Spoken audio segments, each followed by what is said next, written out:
c'est un régime qui veut rien partager. Il veut pas partager euh, avec la population et avec son peuple.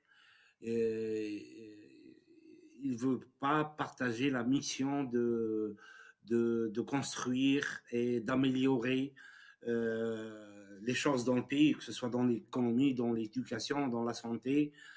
Voilà, c'est les décisions, elles sont dictées dans un cercle très étroit dans le régime et euh, et je dirais que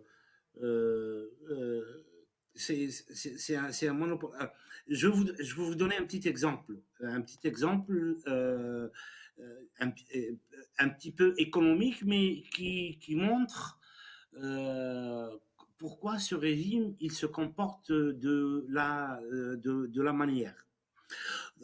Maintenant, on a cette allocation de chômage qu'ils ont fait, qui en fait une allocation qui n'obéit pas en fait aux, aux indicateurs économiques.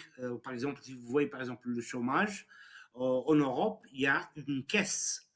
Il y a une caisse qui est alimentée par des taxes de la population active et ce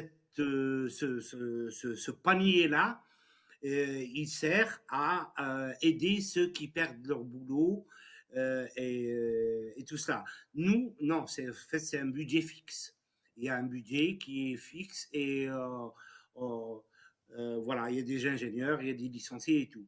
Dans le projet qu'ils ont fait avec Baledna pour le lait, enfin, la production du lait en poudre, ils sont allés vers les Qataris, ils leur ont signé des chèques et les Qataris, en collaboration avec leurs partenaires allemands, GBR, je crois que ça s'appelle, ils vont tout faire. Donc, euh, alors qu'un projet comme celui-là, il est à la portée de l'Algérie, avec les enfants de l'Algérie de le faire. On a tous les cadres qui sont en train de chômer en ce moment, dans le domaine de l'agriculture, de l'élevage, des agronomes, des chimistes, des ingénieurs en génie civil pour les constructions, des ingénieurs de la terre pour les forages et les eaux et tout ça. Donc, mais le Oui. faire avec les Algériens, Mm. l'État est contraint à agrandir la sphère d'intervention. Vous allez avoir des vétérinaires, vous avez et qui vont côtoyer des étrangers avec qui on va travailler pour eux, ils veulent pas ça. Ils veulent pas le peuple de connaître les dessous des décisions et de ce qui est dépensé. Donc, qu'est-ce qu'ils font?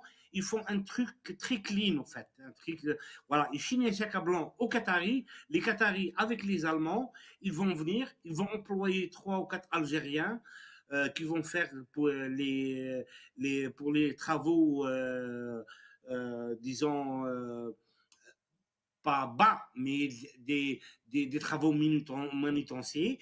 Et on va voir il va y avoir des ingénieurs qataris avec des Allemands qui vont générer cette unité et des Algériens qui vont peut-être faire la bouffe ou nettoyer ou faire des trucs comme ça. Donc, vous voyez un petit peu, parce qu'un projet comme ça ne nécessite pas qu'on aille faire appel aux Qataris.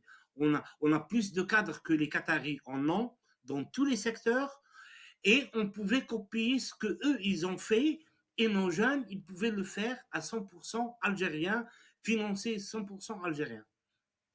Voilà par exemple un cas qui et il vient et il dit dans ses discours voilà Farwat al-Jazair c'est les jeunes. Ouais mais les jeunes euh, donc vous voyez un petit peu euh, et tout de même pour pas mal d'autres projets où il y a des étrangers qui viennent et ils ramènent leurs employés comme les Chinois, comme les Turcs, comme les Égyptiens. ils viennent et voilà, et nos jeunes à nous, ils chantent.